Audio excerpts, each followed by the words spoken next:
Hi, welcome to another edition of DesignSpark Ask the Expert. Returning for a third time, we have Festo, and we're here today to talk about food and beverage sector. And I have Andy McPherson from Festo. Hi, Andy. Do you want to say hello to DesignSpark? Yeah, hello everybody. Thank you for your time and thank you for listening. Hope you find it useful and informative. Great. I think we will. As I said, this is the third interview we've done with Festo, and the food and beverage sector is obviously a really big sector.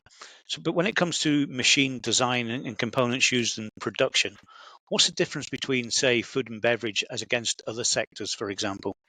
Yeah, good question. I think obviously all the standard things apply when you're designing machines to looking at loads and speeds, and they're pretty common across all the sectors.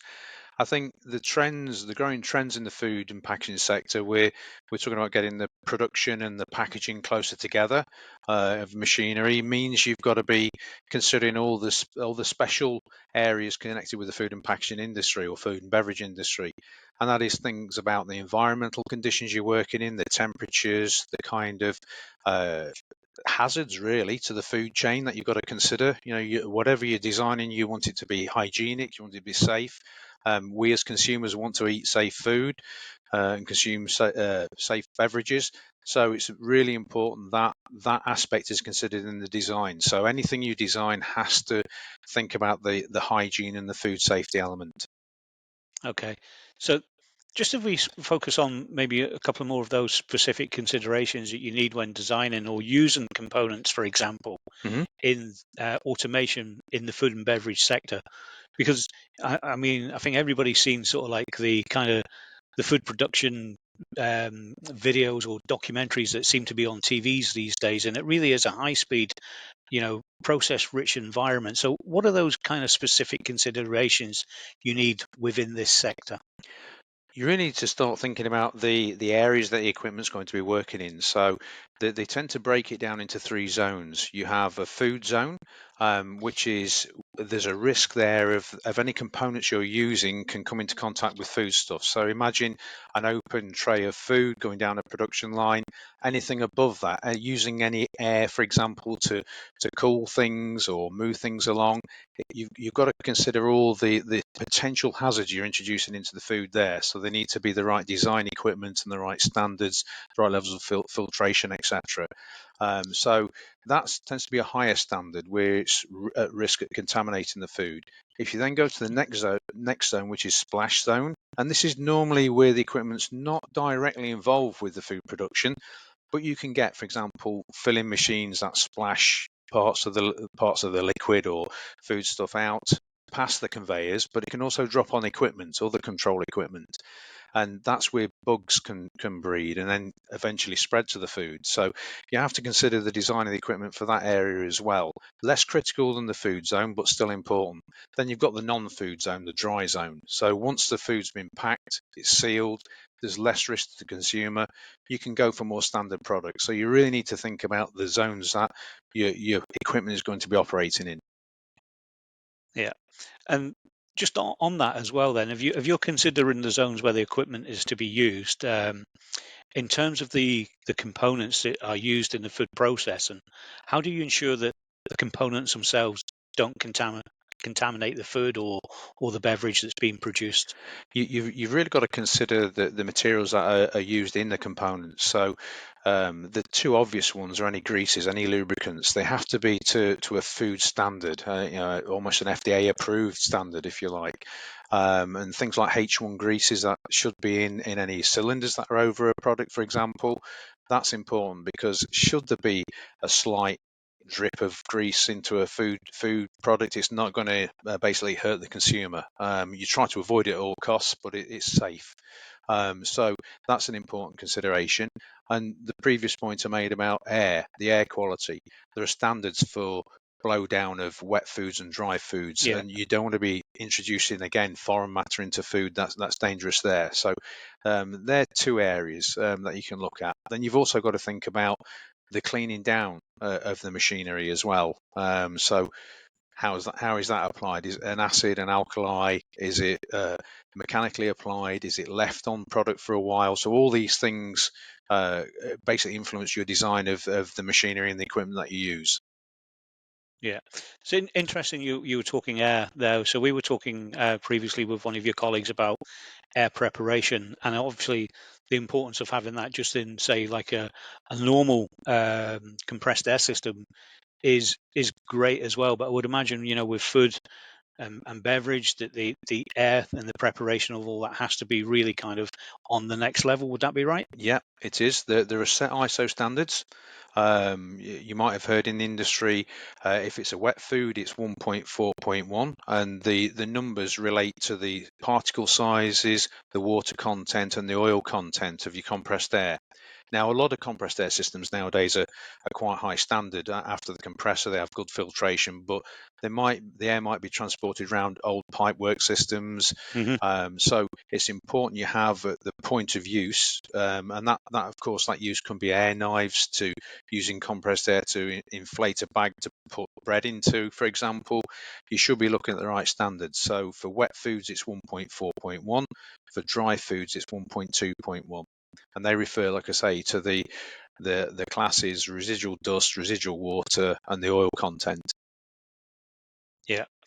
So again, we're talking um, safety, production, preparation. So when we think of any food production, um, I always have like an automatic link to high specification stainless steel machines, non-contaminatable. Does everything have to be stainless steel in this industry? Yeah, it's a good point. Not necessarily. It really depends. Again, looking back at the zones and the application, you can use high surface finish, so low roughness finish, hard anodized aluminium. You can use polymers, so you can use specific tubing. You can use polymer fittings. Um, if it is in the food zone and it's over food or into food, then stainless steel, of course, is still a preferred option, but it doesn't have to be every time. And there are other considerations as well. Bug traps, things like cushioning screws in cylinders, become bug traps. So all of these All things right. need to Okay. be Yeah. taken into consideration. So you can use less expensive but still high protection from a food point of view and contamination point of view. Yeah. And again, keeping the production plant clean is such a vital part. And cleaning machinery, I think you were talking there about the build phase and the design phase. You build for clean down, wash down, hose down, whatever it is, and in terms it keeps the surface clean of bugs or germs. But does that actually limit you, or does it have a kind of impact on the types of components that you can select? Yes, it should do. It depends on an acid, whether it's an alkali washdown, how often it is, how it's applied. It can be mechanically applied, it can be left on product. All these things, if you choose the right seal materials, for example, the actual materials that make the product, the components as well are important. If an acid wash is going to sit onto something, you need to have the right resistance to that. And quite often, we do see problems where people will be used to a food grade cylinder with a specific scraper seal in it, and it's worked for a year or so, and then all of a sudden they start having problems with the seals moving out and falling out of noses on cylinders and things. And it's normally down to a change in the washdown, because that's Uh, the other complexity. Sometimes bugs become resistant to certain kinds of foodstuffs and bacteria, so they change it from an acid to a more alkali washdown to tackle the bugs. So this is where engineering and also the cleaning people in these food factories need to talk together and work together to make sure they're aware that we're changing the kind of methods that we use to keep the equipment sterile and clean, and the impact on the seal materials and things can be an issue. Right. I hadn't actually considered that, the resistance of the bug, but we hear a lot in the medical terms about bug resistance to penicillin and antibiotics these days. So I hadn't actually given that much thought. That's a really kind of point that, yeah, that did surprise me, hearing that from you. Just in terms of, if if we were looking at, are there signs where maybe wrong materials being used in a food process?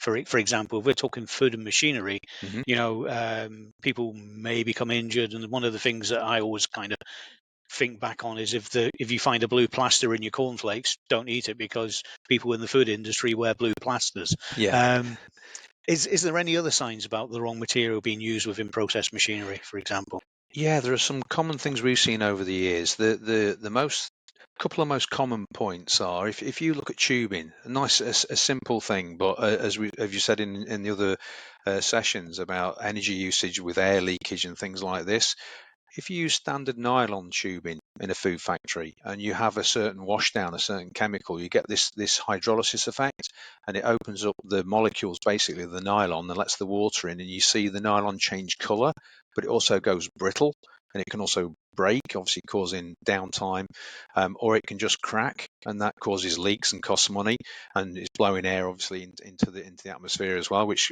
could also enter the food chain that way, any contaminants, etc. So that's one of the sort of clues you get, and there are special tubing that you can get which are anti-hydrolysis, so that can help resolve that problem.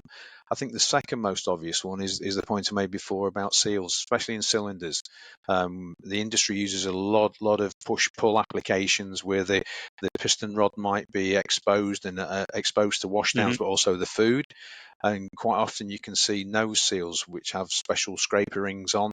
They've been either pulled out because food stuff has stuck to the rod and it's not scraped it, it's not the right kind of one, or it's been a wash down that's changed, or the cleaning regime's changed, and now the seal's swollen up or shrunk and it falls out of the end cap. So those are the two common areas where you can say there's something not right there. We need to change that, and just a simple change of the material or the seal or the tubing can resolve that forever. So it can be overcome, but they're good clues. Great. Thanks for your time today. It's been a really interesting discussion about the food and beverage sector. There were a few things in there which I hadn't suspected. And that really is an eye opener for me as well. Particularly, we mentioned the bug resistance there and the changing of washdown procedures to compensate for that, but also just the general kind of level of design in mind for washdown, design in mind for contamination, or surfaces that could be contaminated, and also consider your material choices. Are there any references on the Festo platform that we could link to below using, an article link, for example? Yeah, we have a whole food and packaging manual if people are interested. It's obviously available through RS, so you can download it through you guys to our website. It's free of charge. It covers all sorts of things from the correct design, the ISO standards, chemical contamination and cross-referencing for the washdown, and an idea of some products that you might be interested in to resolve the problem. So it's quite a good manual. It's best to download it electronic because there's a lot of pages, but yeah, anybody's welcome to have a copy, no problem. Yeah, we'll make sure we have the link for that. Not a problem. Andy, it's been great talking to you. I'd like to wish you a good rest of the day, and I hope we can talk again real soon. Great, no, thank you for your time.